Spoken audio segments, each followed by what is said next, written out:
You're listening to the Road to Wisdom podcast, weaving stories told by wonderful minds about all things motherhood, health, intimacy, politics, nature, and everything in between. Join us on an adventure discovering unique experiences that we can learn from to enhance the ways in which we live. We are your hosts, Chloe and Keshia. Welcome everyone to the Road to Wisdom podcast. Today we have Carly Rae Beaudry on. We're very excited to have you on today, Carly. Especially because I feel like vaginal and pelvic health is something that just is not talked about anywhere near enough. So many women, myself included, walk around completely disembodied from their own genitalia. And I think that's probably just a sign of culture and how we're raised these days, and how the default at the moment is still running around like we're all men, basically, as soon as we try to eliminate genders. And yeah, I'm so excited to have you on because the way you speak about a woman's body and the function of a woman's body is ridiculously empowering and brings it back down to logic and how we should actually be functioning in the world, not just from like a fertility standpoint, but with our rhythms and cycles and ebbs and flows. So, and I think a lot of this will be like shocking for some. Like a good friend of mine just did your NECTAR course, and she was like, "Babe, I'm 43, and I think I've just figured out what my vagina actually is all about." I'm like, "Tell me more." Yeah, like, I mean, yeah. Across the board, women know nothing about their bodies, and myself included, until I actively put myself in trainings and searched out this information, because it's not taught to us unless we actively look for it. Which is wild because it's such a big part of who we are, and it's like the most, I don't even know, there's not a word for it. It's like the juiciest, life-giving, body part, and we're all quite closed off to it. And it can be fun. Very pleasurable. We get to use this body part in a very fun way. But then that extends to, obviously, here at the Road to Wisdom podcast, we're very birth-based at the moment. We're fertile around here. And yeah, just turning, all these things that we experience as women, menstruating, giving birth, that we're, burdened with these tasks of humanity. It's actually turning that around. Oh, and menopause. We can actually turn that around, reclaim it, and actually have fun with it and enjoy it and relish in it and use it to our greatest capacity and power. So, welcome. Yeah. Thank you. Welcome. I'm excited for a conversation. Yeah, so I mean, we would love to start, I guess, with how you first came to this work, because I feel like you were younger than most. I mean, I didn't even consider my body fully until after the birth of my first child. So, and it often takes something like that and being disrupted by a medical system or some form of disease to get there and trigger, a greater awakening to what it's all about. But I'd love to hear how you first started there. Yeah. Well, I've been a massage therapist since I was 18 years old. So I've been, fascinated by the human body since the beginning of I guess adulthood for me.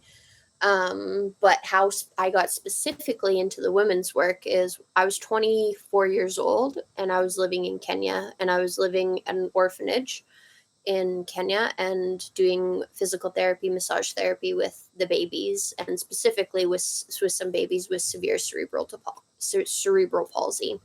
And I was there for about 6 months, and over the time at the orphanage, I developed a friendship with the local doctor that we would take the babies to when they were sick. And one day we went to the into the village to the doctor, and there was this young girl lying on the ground outside, and she looked like she was dying. And I asked the doctor, I was like, what happened to her? Like, what's wrong? And she tried to give herself an abortion with a broomstick. Abortion in Kenya, in most, I'm pretty sure in all of Africa, abortion is illegal. And when I was 19 years old, I had my first abortion. And my first abortion was a really positive experience. I had this like 80-year-old white doctor, male doctor, who, you know, stereotypically that experience with a white male doctor would not be good. It would be very full of shame and very unsupportive. And he did not shame me in any way. And he was wildly supportive and caring. And it was just a really positive experience. And that really impacted me.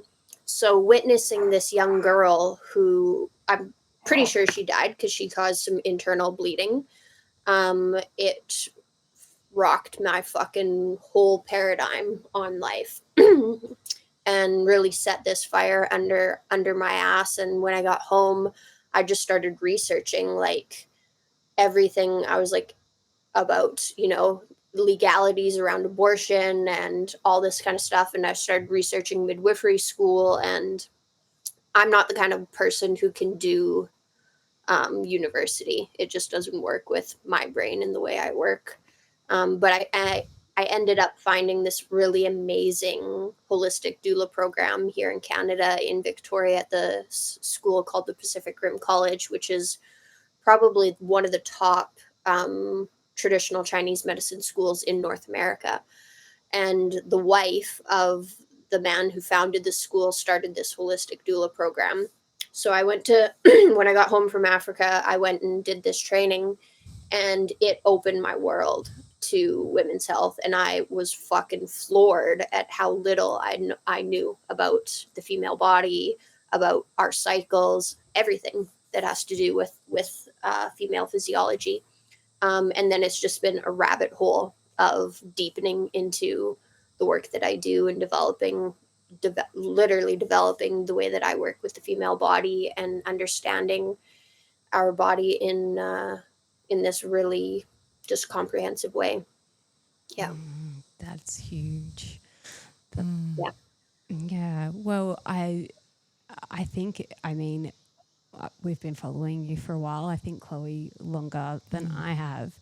And some of the stories that you share are so powerful when it comes to the female body. One that came to mind for me, which I haven't been able to unthink of since I saw you post it, was a woman that you've seen, like one of your clients, who was pregnant with, I think it was her 16th pregnancy at the time you saw her. Baby. Yeah. And you were talking about the health and strength of her pelvis and and just like how incredible that is. And I think like to that, like being pregnant with my 5th, and I'm like, oh, I'm struggling and everything feels lower and not tight. And then when I saw that, I was like, okay, this is what's possible. How do I get there? Like what is that? Like, what does that look like?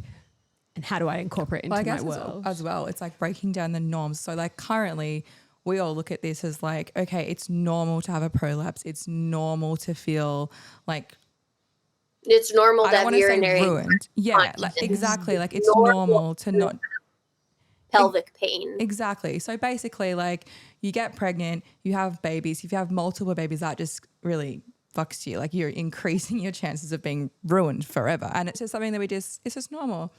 And then menopause, it just doesn't seem like womanhood is really painted as this glorious, empowering, totally fucking awesome experience. It's like, oh, you just, yeah, you get, that's what happens. And well, the story that I feel, told and see time and time again is how each baby takes more and more from you. And so by the end of it, you're just left this depleted shell of a human. Yeah. And then you've seen someone who that's absolutely not happened to. So we'd love for you to expand on that and Basically just give tell some us how to tips. be those people. Well, this woman is not the norm. And because it is a reality that growing human life takes a lot out of the female body. That's just the truth of it. That is factual. And this woman is a Hutterite, which you could compare that to, I don't know if you have Hutterites or Mennonites or the Amish in Australia, but Hutterite and Amish communities in Canada and the United States are very similar. And these are communities of people who grow all their own food, literally all of their own food, raise their own animals, grow their own vegetables. They do not get vaccinated and they use minimal technology. They don't have iPhones, they don't have TVs, they live a life as close to as natural as humans are meant to live. And so it's a radically different lifestyle that this woman is living. She sews her own clothes. She is outside doing manual labor daily. I don't even think they have their own washers and dryers. I think they wash their own clothes by hand. This is how they have not bought into the industrialized culture, modernized culture that the majority of us have bought into, right? So it's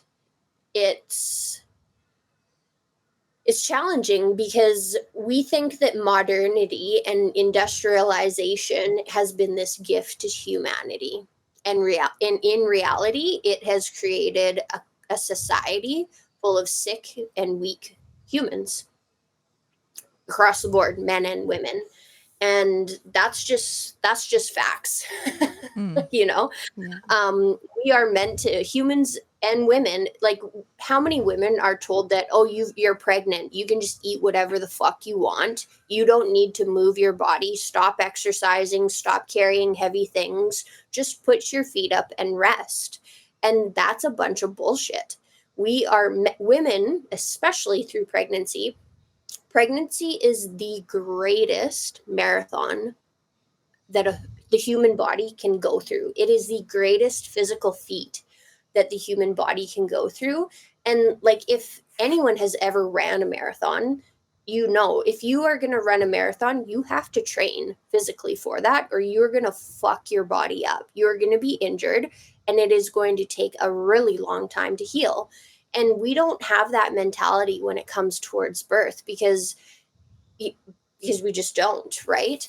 And like, if we were living a lifestyle the way Amish women were living, where we're washing clothes by hand, we're out in the garden working every day, we're lifting and carrying things, and we're chopping wood and literally being physical and building strength on a daily, regular basis, then we would be feeling completely different. If we were growing all our own foods and not eating anything from a grocery store, if we never got vaccinated, like any vaccination in our lives, we would have radically different bodies, right?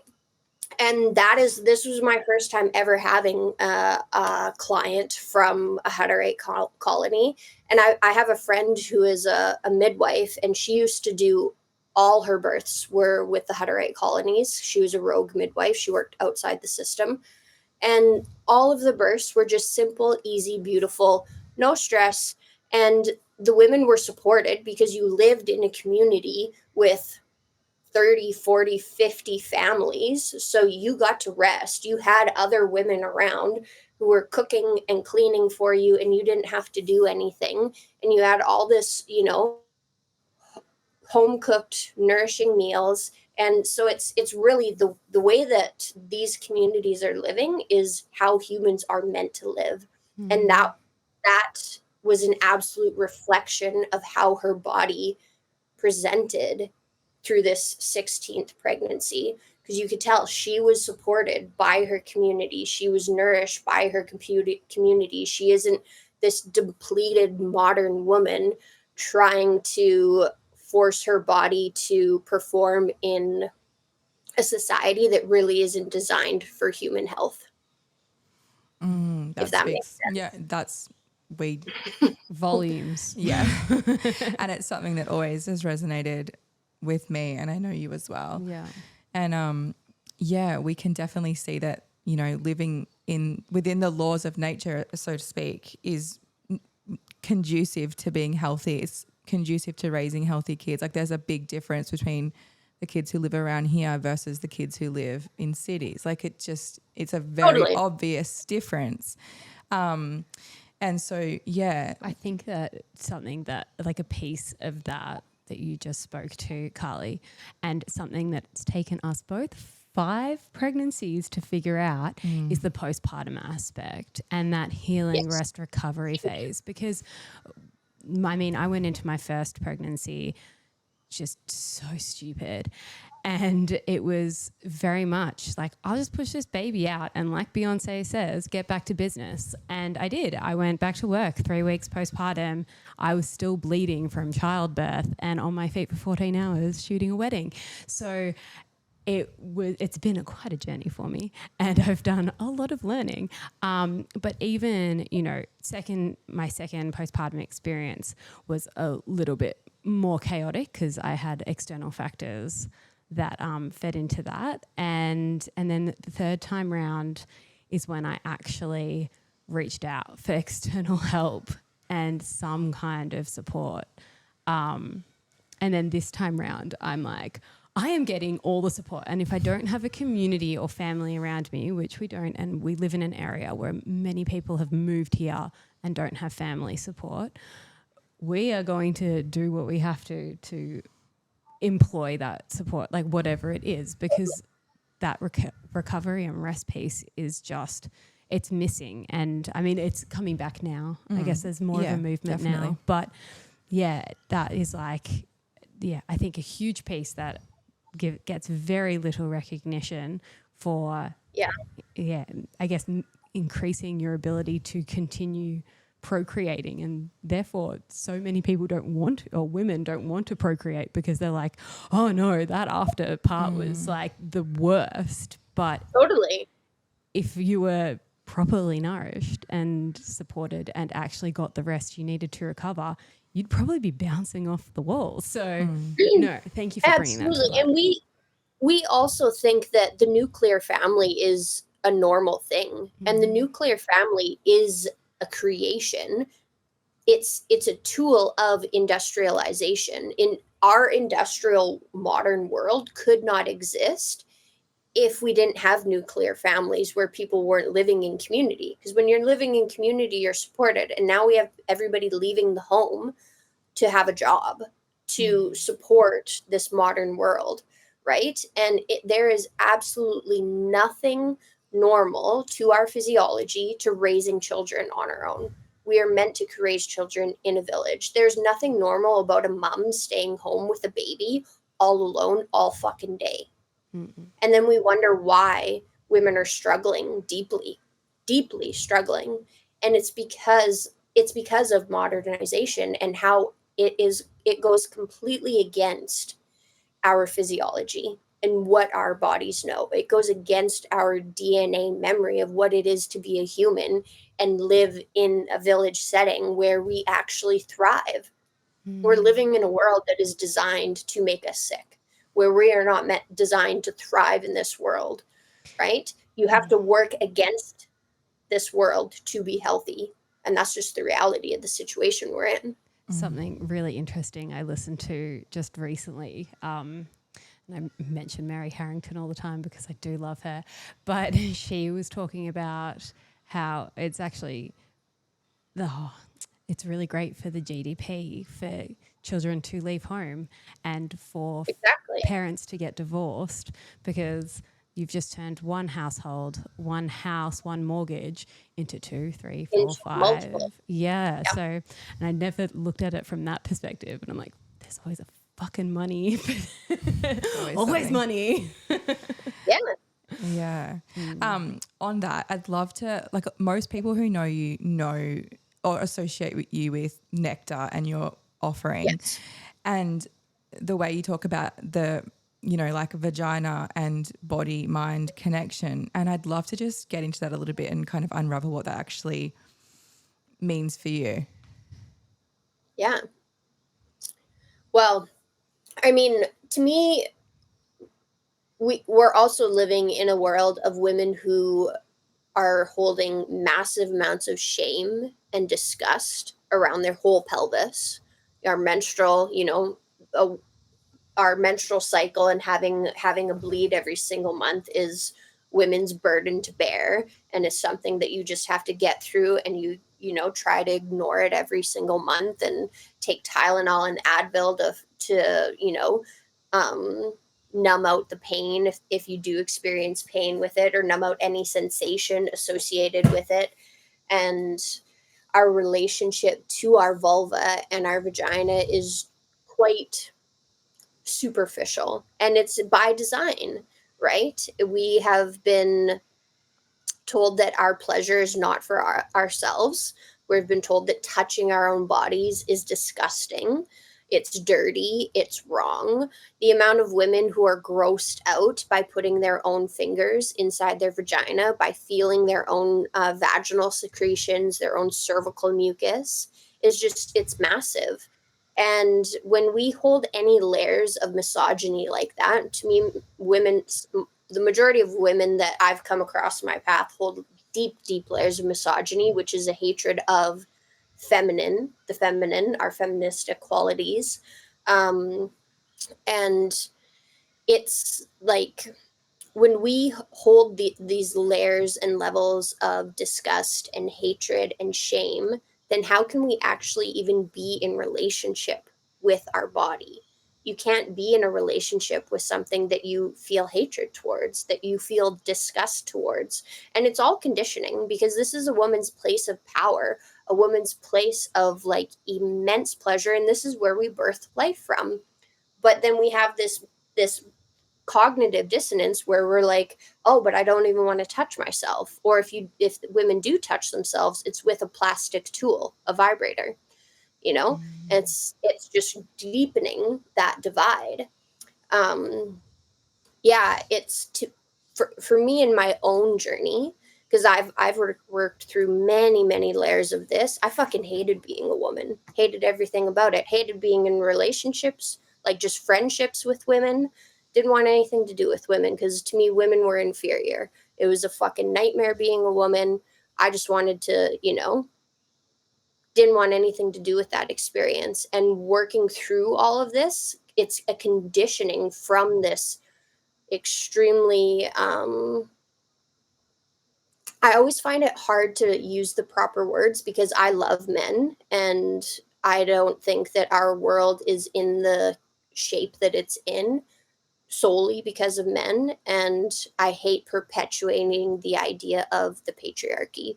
The patriarchy to me isn't men, it's this mind virus that we've all been fed, and that we've all, we all drank the fucking Kool-Aid, essentially. But the patriarchy lived in my system deeply.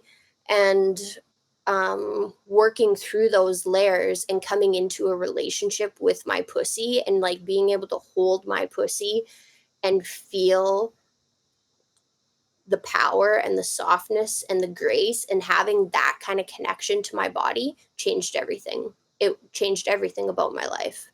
And on just on a straight physiological level, when we're holding so much tension in our pelvis, we cannot expect to have proper digestion. We cannot expect to have healthy menstruation, healthy ovulation. We cannot expect to have enjoyable, pleasurable sex. We cannot expect to birth our babies easily and have fetal ejection reflex when everything is so bound and tight. And when we're holding on to these layers of hatred, disgust, shame, that creates tension in the physical tissue. Our emotions are an absolute reflection of the physical health of our body, right? There is no disconnection on any layers in the body, spiritual, emotional, physical, they're all interconnected. So working through that and coming back into this like reverent, honoring relationship of female physiology. And to me, it's also connected to one's relationship with nature and the earth. It's like, it's coming back home into the truth of ourselves. And that is the essence of my work and my relationship with my body. It's always coming back home into truth. And I love that that is what you've chosen to teach other women. Like, it's so fantastic. Yeah. I think I recently actually saw you post something. My time frames could be off. Just my brain. I'll say recently, it could happen, like happened between my birth and now. But you did post something about just the posture of women and how the pelvis is postured and how our tailbones are like antennas for the earth. Did I? Yes. I didn't totally. Yeah. destroy that. Yeah. Okay. So, and I loved that, and just those words has actually, it's sunk so deep because I now when I'm walking around, I'm like, okay, my belly actually should be soft. Like I shouldn't be tucked in. This is someone who did ballet as a child. Like my pelvis shouldn't be tucked in, and you know my tailbone should be pointed down and shoulder, and that like helps your shoulders back and everything, and just helps you to walk taller. But yeah, when you bring it back to that earth aspect and our connection with the earth, I think that just brings so much more power to the words. So I'd love you to expand on that when it comes to our tailbones being an antenna.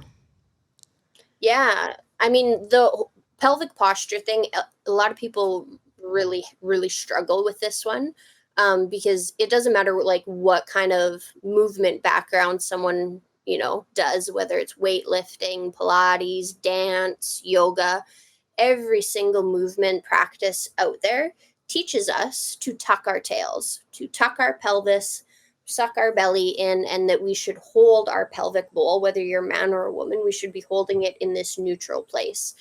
And that is just on a physical structural level, we are cutting off, we're cutting off blood flow, lymphatic flow, nerve flow to the pelvis because we're creating contraction in the pelvic bowl, creating so much hypertonicity and tension in the pelvic bowl. And we're also, since we're doing video, for those who watch the video, I'll just pull my pelvis out. Ooh. When we tuck the pelvis, we decrease the circumference of the pelvic diaphragm and the inlet of the pelvis.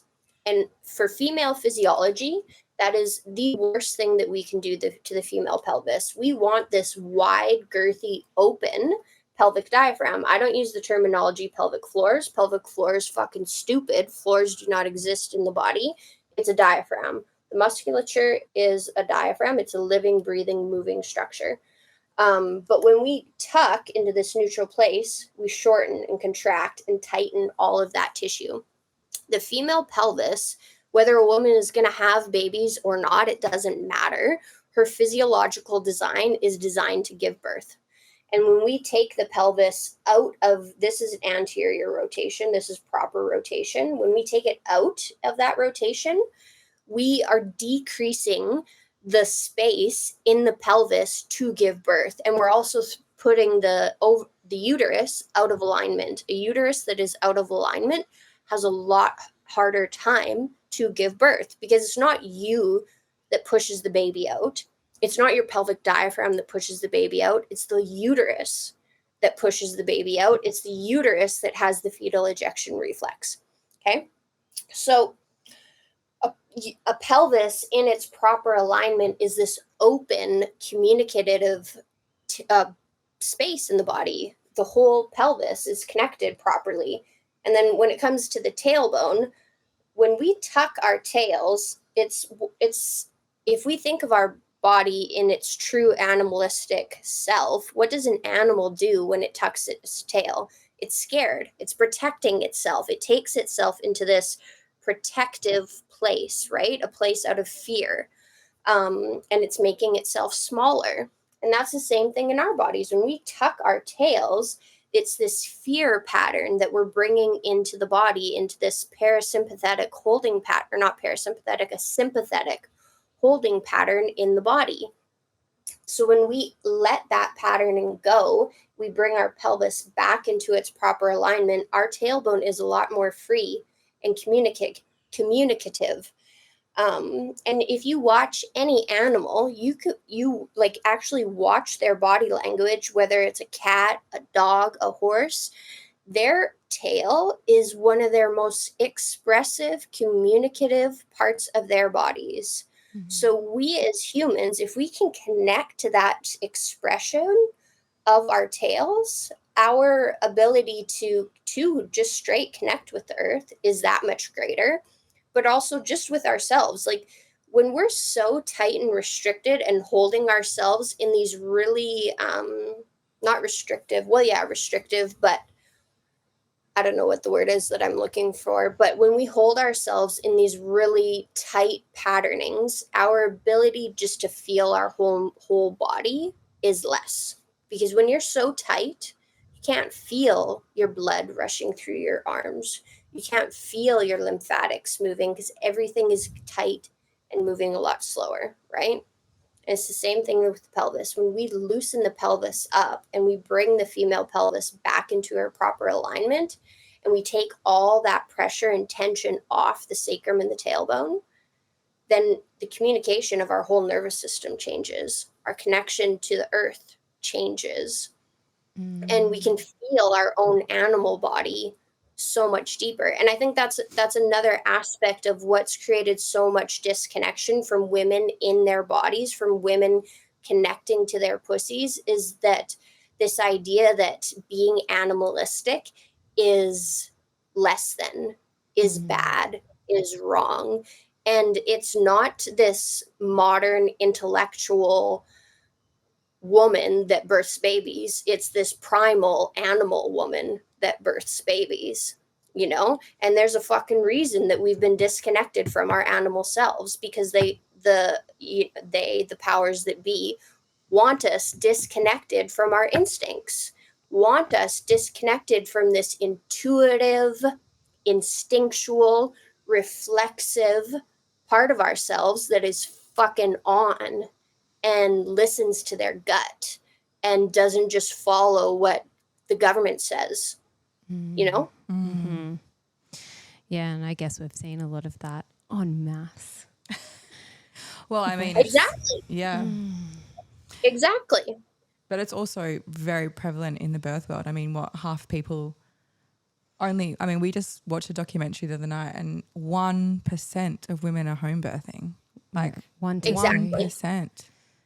Majority of women are giving birth in a hospital, and the rates of C-section are through the fucking roof. Mm-hmm. And it's on one hand, it's absolutely heartbreaking, but it is terrifying that our numbers are going in that direction, that we are, one, not giving a shit about how we birth, and two, we're forgetting, women are forgetting. And when a species forgets how to birth, that is the beginning of extinction, literally. And we're seeing that en masse too, with like plummeting birth rates worldwide, not even just in, it's insane. I just want to, maybe I'll just touch on something quickly. Because I know a lot of us are coming around and we're like, okay, well, let's, support our bodies and, our wombs and everything for when we're just bleeding, and we're trying to honor that, and we're doing all these things now, which is awesome.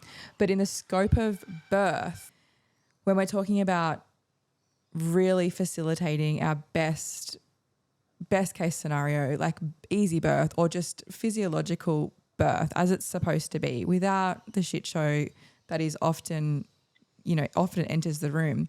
I want to hear about like what you think women should be doing or could be doing to really support their womb and their uterus and their bodies in preparation for And their vaginas. birth. Their vaginas, yeah.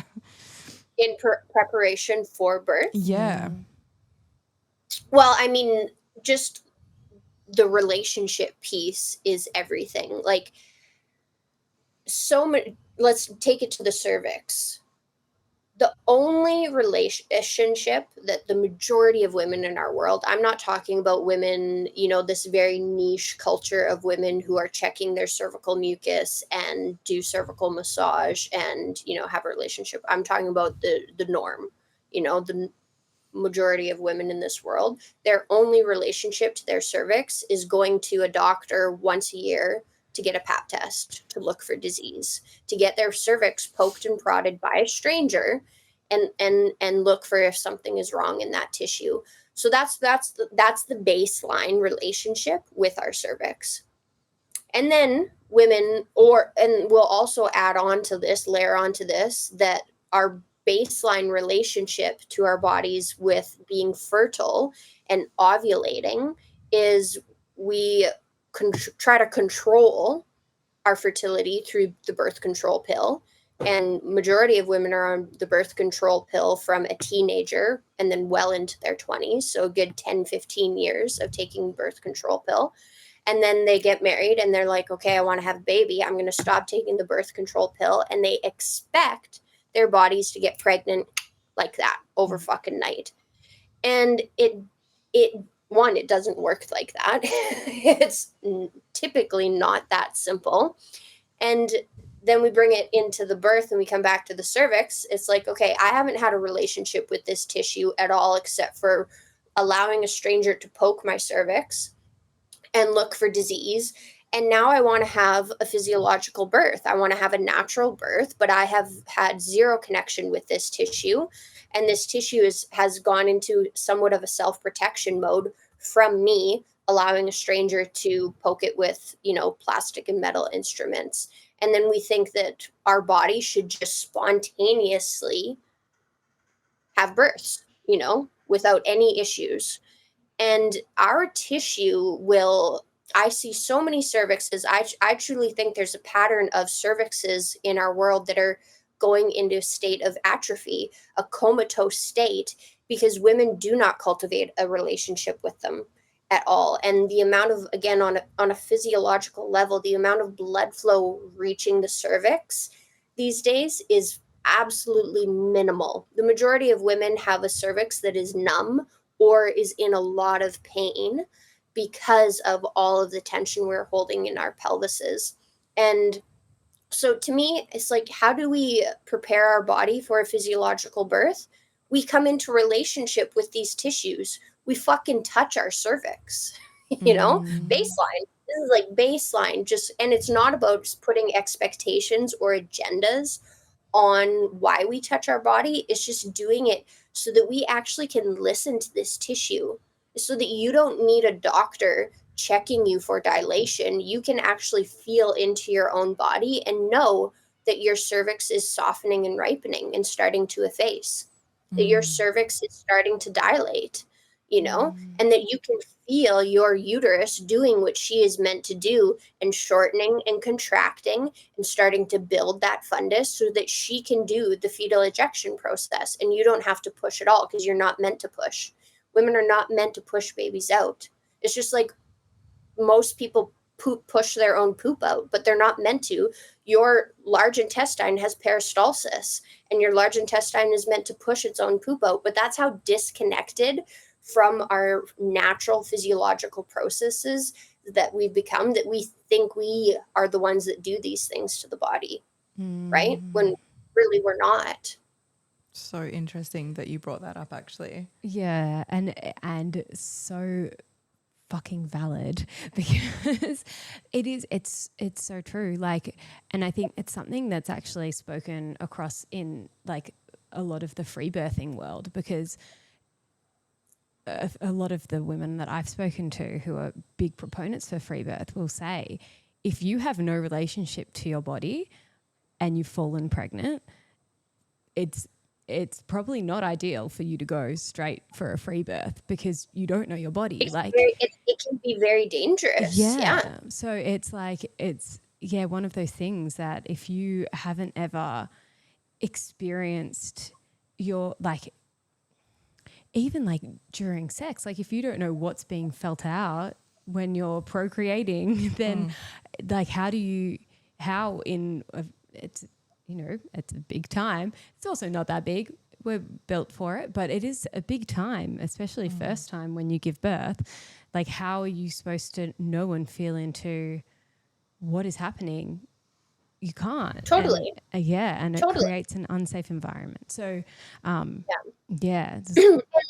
when we're in relationship with the amount of women who cannot even feel their own pelvic bowl is massive. Like who literally cannot even move their own pelvic diaphragm with their breath is the majority of women in our world. A lot of women think they can do it, but you get your hands on them and actually guide them to breathing all the way down into their perineum. Their perineum is not moving a centimeter with their own breath, and it should. It's meant to. And so yeah, this relationship is just absolutely key, because when we can actually feel the muscles of our pelvic diaphragm, we can feel how things are moving, we can feel our uterus, like our tissue is going to respond so much healthier and better. As if this tissue is tight and tense, just on that basic physical level, it's not going to be receiving the nerve communication that it should, the nerve function that it should. It's not going to be receiving the blood flow that it should. It's not going to be able to release the blood flow that it should and clear out, old cell waste, old cells, all that kind of thing. It's also not going to have proper lymphatic circulation. And when tissue is cut off from its baseline needs in this way, it does not function like it should. That's just like the facts of it, right? And when we couple this back to thinking about pelvic alignment, if we're always holding our tail, tucking our tail, and tightening our whole pelvic bowl in this way, because one, it's what we've been told, or two, because majority of women in this world have some level of trauma in their bodies that they have not processed. And we're keeping our bodies stuck in this sympathetic holding pattern, which is keeping our bodies stuck in a level of fight, flight, freeze, right? And evolutionary, when we look at the body through evolution, the body has not come out of prioritizing. There's a hierarchy in the body, and the hierarchy is survival. That is the body's main priority. So procreation, fertility, giving birth is not a priority, right? So if we are not supporting the body into a state of safety, into a state of rest and digest, parasympathetic patterning, then the body isn't going to support the physiological functions of birth. So we can support the physiological functions of birth by massaging our own pussy and helping our tail soften, helping our pelvis open, working through any layers of trauma that we're holding into this tissue, Yeah, wow. I'm going to know what I'm doing when I get home. And I guess, like, with all that said, something that, we're really focusing on is obviously postpartum, and, going back to the start where we were kind of saying how it's normalized that prolapse is just like expected almost, and things like that. So once we've given birth and we've prepared for that, and, best case situation, we've had this beautiful, amazing physiological birth, which I feel like we have, but I feel like we're still facing those, oh, what's that? Or like my, even incontinence and not being able to, I don't know, jump sometimes, or just sneeze. Run or sneeze or laugh. You're like, oh my God, what is going on? Like, how do we come back from that even? Yeah, I mean, the number one thing in the postpartum period is women need to be resting and they need to be fucking eating ancestral, nutrient dense, animal based foods. That's like absolute non negotiable because you have to be nourishing your tissue so that it can repair itself. This whole story that women have been fed that 6 weeks postpartum, you're good to just bounce back to normal life is the one of the biggest lies that women have been told. And if you think about the ligaments of the pelvis, well, if you think about a ligament anywhere in the body, if you've ever rolled your ankle, you know that it takes a really long time for a rolled ankle to heal, for your ankle to gain its full mobility back, for you not to have any in your ankle. It's very, very slow because ligaments in the body are avascular. They're very dense collagenous tissue.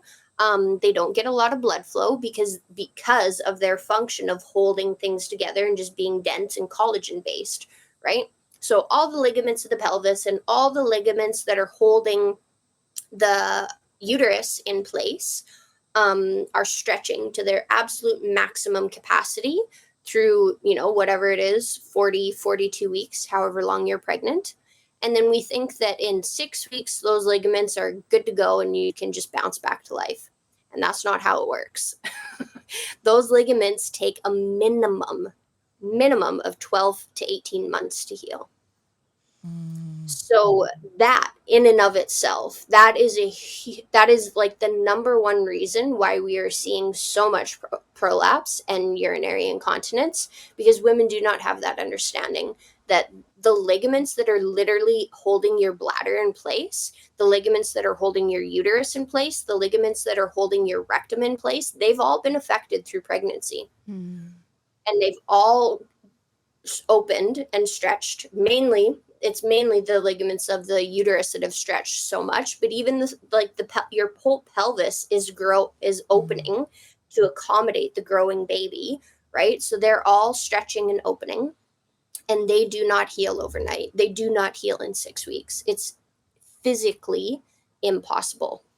Oh my God, it's wild. Like insert bounce back culture. You know how like everyone's like Exactly. nine months in, culture. 9 months out, and they've got like these two comparison photos of their 9-month pregnancy versus their 9-month-old baby, and they're like showing off that they're just ripped, or like, look how good I am. I was back in the gym 6 weeks later or whatever.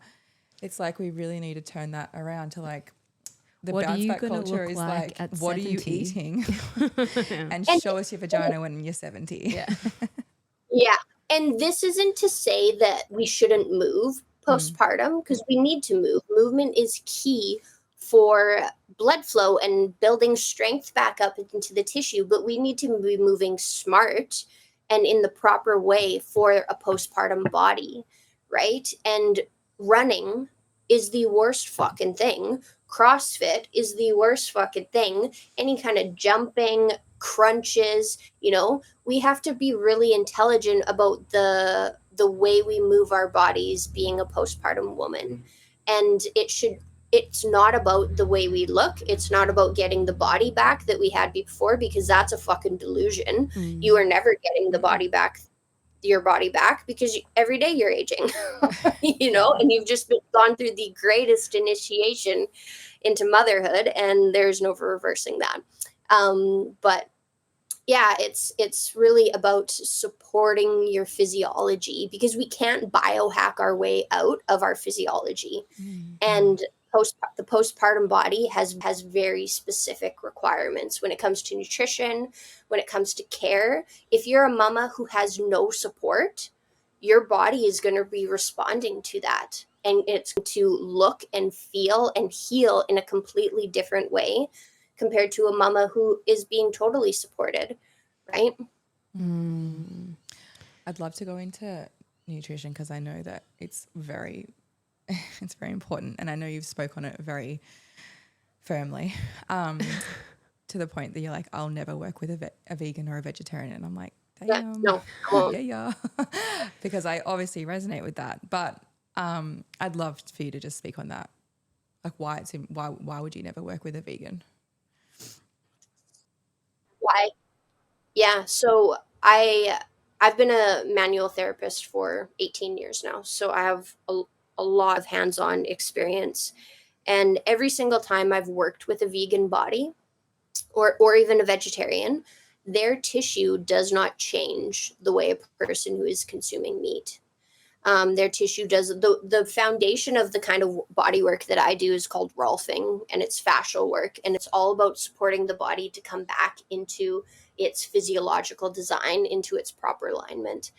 And when people are not consuming cholesterol, collagen, elastin, animal-based products that are easily biodigestible, bioavailable, and digestible to the body, then the body just doesn't have that responsiveness. Like women's pelvic diaphragms who are vegans or vegetarians, the tissue is literally, it feels like it's dead because there's zero responsiveness to it.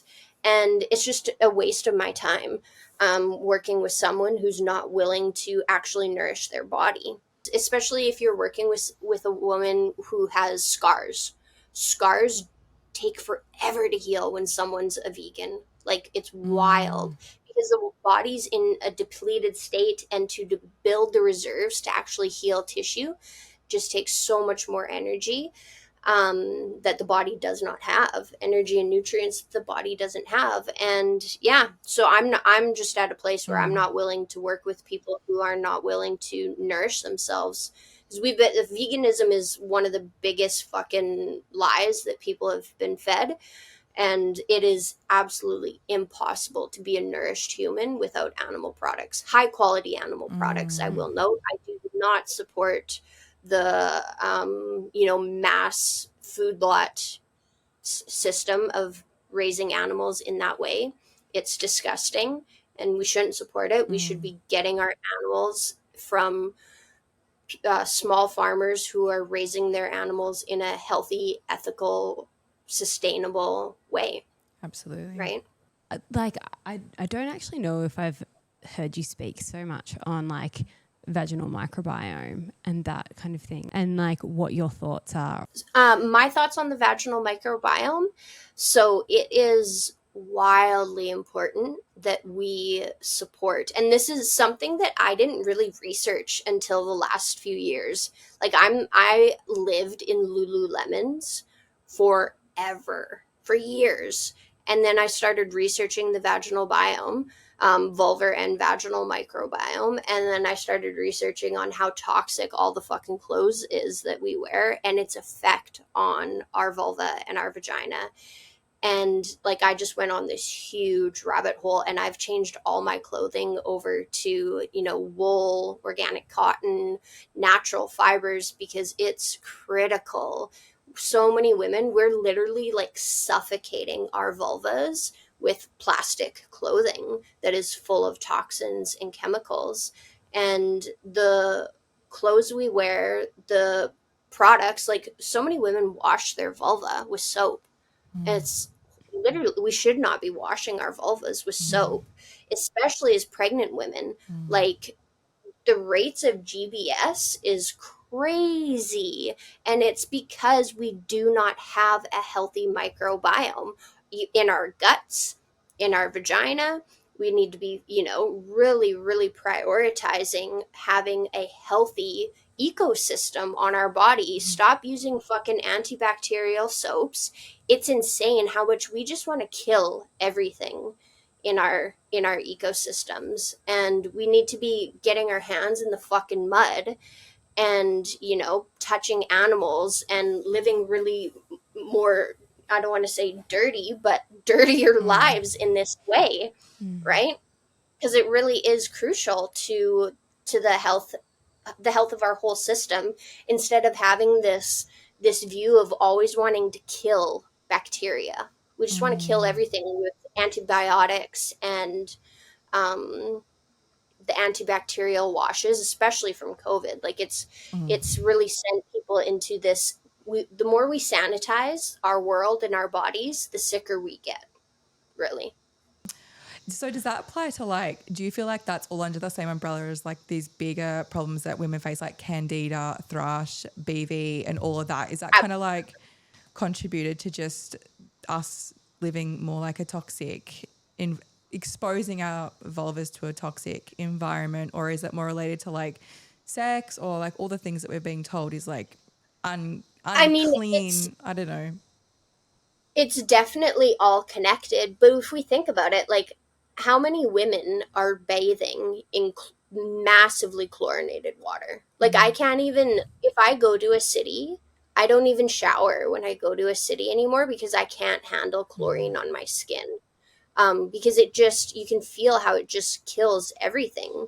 It strips your skin of its natural oil barriers.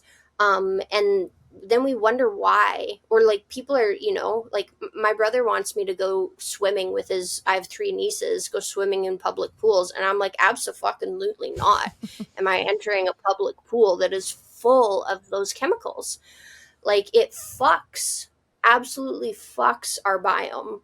And our biome it's not just in our guts, it covers our whole body. Our skin is covered in bacteria, right? Our vulva is covered in bacteria, our vagina is covered in bacteria, everything. And this overly toxic world topped with this overly sanitizing world is just killing everything off. And the more we can eat fermented foods, the more we can get outside and get our hands in the dirt and literally get the microbes from the dirt. And like one of my favorite ways, I've noticed a huge change in my biome and in my digestion by being out with my animals. Like I just got back into having horses, and the more I go out and I massage my horses and like I breathe in their breath, and my hands are covered in their oils and their dirt, and I don't go and wash my hands immediately after, and I touch my face, and like we are so grossed out by dirt. And dirt is deeply healing for us, I love that. It's kind of validating me letting the kids go play with the chickens and then just come in for food without me telling them to wash their hands. Totally. 100%.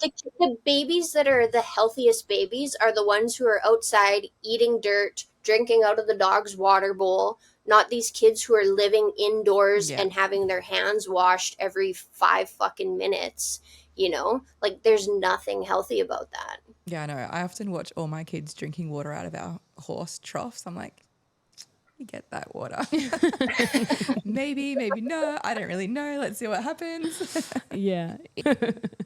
I feel like, well, the only thing I'm worried about is the spraying that goes on and then it lands in the horse trough. I'd probably be more concerned about that.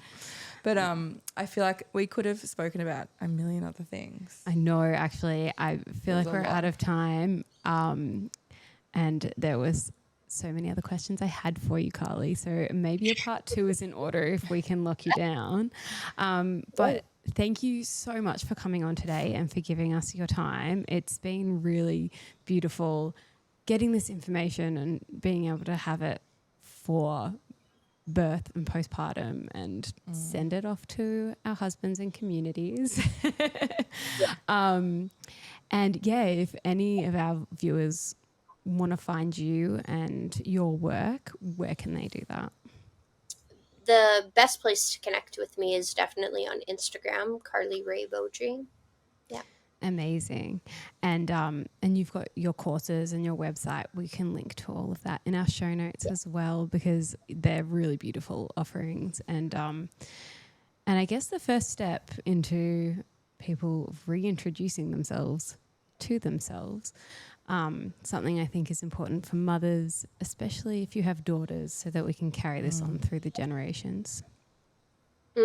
Absolutely. Yeah.